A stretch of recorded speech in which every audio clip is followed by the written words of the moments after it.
Bonjour à tous et à toutes.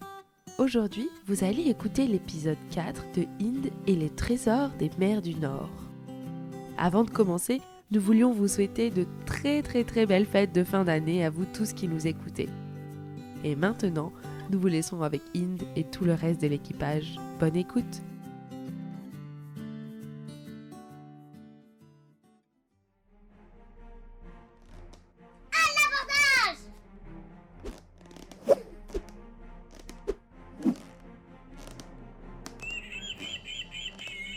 Regardez bien, scrutez l'horizon, moussaillon.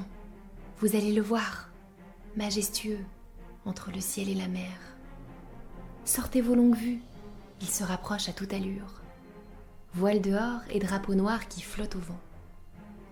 On raconte que les 22 femmes qui forment son équipage ont des pouvoirs extraordinaires.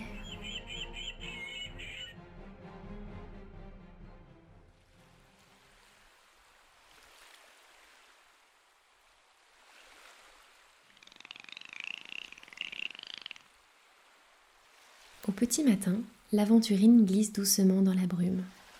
Les derniers éclats de lune se reflètent sur le ponton trempé. Seule la petite voile est hissée à l'arrière du bateau.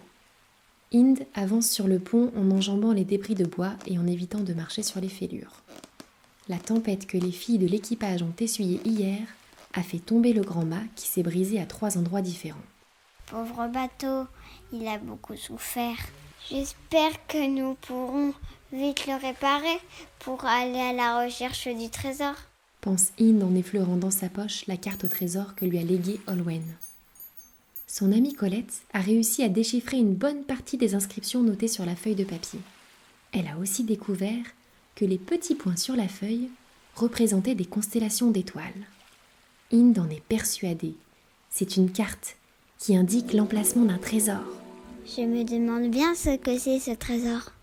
Tous les soirs après le dîner, les filles se réunissent dans la cuisine du bateau et écoutent Fangine leur raconter une histoire.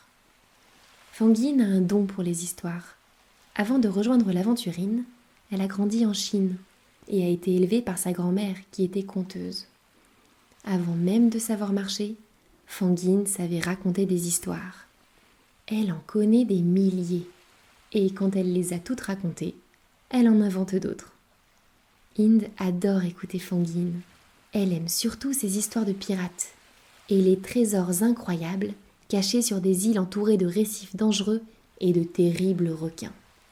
Elle ferme les yeux et imagine un vieux coffre dont elle forcerait la serrure avec sa dent de requin pour découvrir des lingots d'or, des diamants étincelants, des perles nacrées. Terre en vue! La voix de Zoé ricoche contre son oreille et la tire de ses pensées. Bonne nouvelle!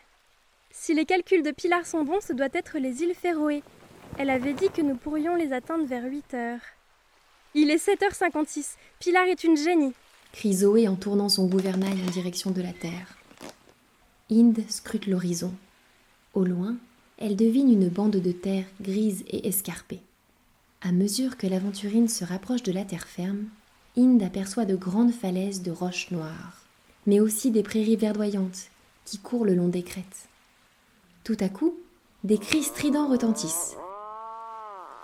Nelia pose la main sur son arc. Calme-toi, Nelia, ce sont des macareux moines. Les derniers spécimens de leur espèce vivent sur ces îles.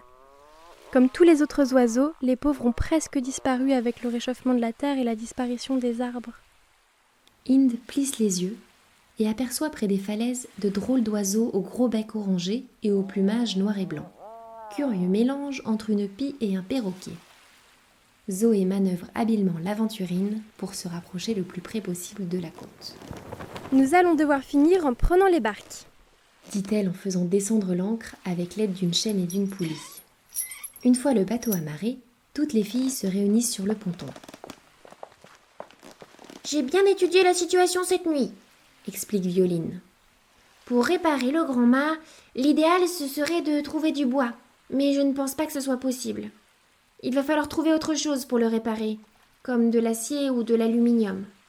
Donc, il faudrait des épaves de vieux bateaux échoués ou des ruines, complète Zoé songeuse. Olwen m'avait parlé des îles Féroé. Je crois me souvenir qu'elles sont inhabitées parce que plus grand-chose ne pousse dessus. Mais restons prudentes, on ne sait jamais. Le ciel se remplit peu à peu de roses et de violets. Toutes les filles de l'équipage sautent dans les 2 barques de sauvetage et rejoignent la terre ferme. Cela fait si longtemps que l'aventurine n'a pas jeté l'ancre quelque part que Hind ne se rappelle même plus quand et où elle a posé le pied sur le sol la dernière fois. Dans la barque, Colette lui montre du doigt les dernières étoiles encore visibles avant que le soleil ne se lève. Hind sait qu'elle pense aux étoiles inscrites sur la carte au trésor. Elle a hâte que le grand mât soit réparé pour pouvoir expliquer aux filles la découverte de Colette. Elle sent que ce trésor est très important. Les 2 barques accostent sur une plage de galets gris et blonds, au pied d'une falaise. Séparons-nous en 2 groupes. Nous nous rejoindrons ici à la nuit tombée. Propose Zoé. Hind part en expédition avec Zoé, Fanguine, Miyako, Violine et d'autres filles de l'équipage. Colette, elle, forme un groupe avec Nelia, Aïssatou, Prisha et les autres. Alors qu'elles s'éloignent chacune de leur côté, Hind a un mauvais pressentiment. Mais l'optimisme de Zoé et la voix de Miyako qui chantonne gaiement la rassurent.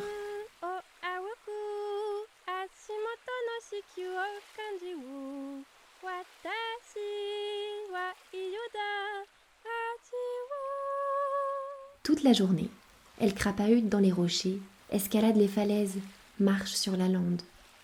Le vent et les cris des macaremoines les accompagnent dans leurs recherches. Alors que le soir tombe doucement, elles rejoignent la plage de galets. Elles ont trouvé un vieux tuyau en fonte échoué dans une crique et quelques morceaux de tôle en bordure d'un chemin sur la falaise. C'est déjà mieux que rien, d'après Violine, qui espère tout de même que l'autre groupe aura trouvé mieux. Les filles s'assoient sur les galets et attendent. Mais aucun signe de Nelia, Colette et les autres. Le soleil est presque couché dans les vagues. Miyako ne chantonne plus. Zoé fait les 100 pas, les yeux rivés sur sa montre. C'est bizarre. Est-ce qu'elle se serait perdue ? Marmonne-t-elle un peu inquiète. Hind sent tout à coup comme une présence derrière les rochers. Elle court vers Zoé. Elle a à peine le temps de la rejoindre que de grands hommes et femmes aux cheveux blonds et bras tatoués de signes celtiques surgissent de derrière les rochers et les encerclent. « Ce sont des Vikings !» crie Zoé apeurée. Elle se tourne vers Violine qui sort son poignard. « Non, range ça. Ils sont beaucoup plus nombreux que nous, ils nous réduiraient en pièces. Essayons de voir ce qu'ils veulent. » Doucement, elle tend la main vers eux, paume vers le ciel, en signe de paix. La plus grande des Vikings éclate d'un rire caverneux.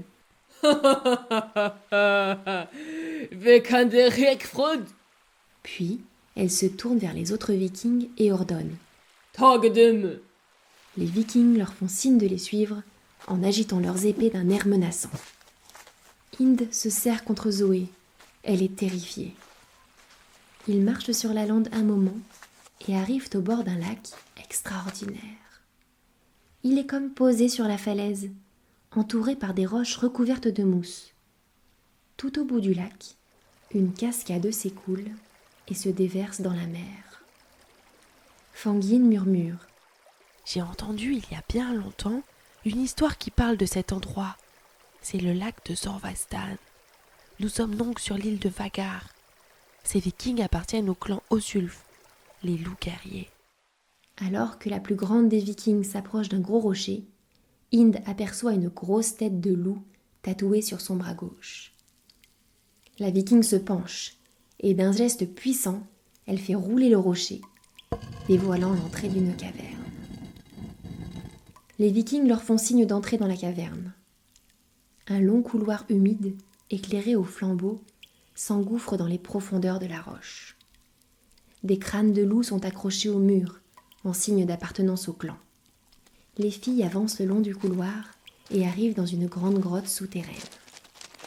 Des hommes et des femmes vikings sont assis autour d'une table et boivent une boisson dorée en riant à gorge déployée. D'autres jouent aux osselets. Au fond de la pièce, sur un fauteuil en bois d'ébène, un immense viking avec une grosse barbe blanche leur fait signe d'approcher. À côté de lui, enroulé dans son sari, Prisha tremble comme une feuille. De sa grosse voix, le viking commence à parler. Het is leus. Je ger den stur arben viking. Du, pamin jeg fange de rechten af dit besest nink. D'une voix hésitante, Prisha commence à traduire. Imprudente, mon nom est Jambe de requin et vous êtes sur mon île. J'ai capturé le reste de votre équipage. Zoé s'apprête à répliquer, mais d'un geste de la main, Fangine l'arrête. Elle a remarqué un détail qui pourrait bien leur sauver la vie, tatoué sur l'épaule droite de Jambe de requin.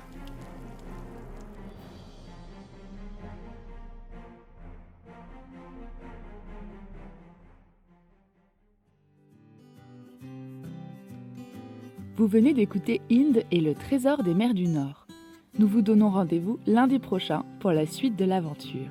Si cette histoire de pirate vous a plu, n'hésitez pas à la partager autour de vous, à nous mettre 5 étoiles sur Apple Podcast et à nous écrire pour partager vos ressentis. Retrouvez-nous sur les réseaux à @envoléconté. À très vite!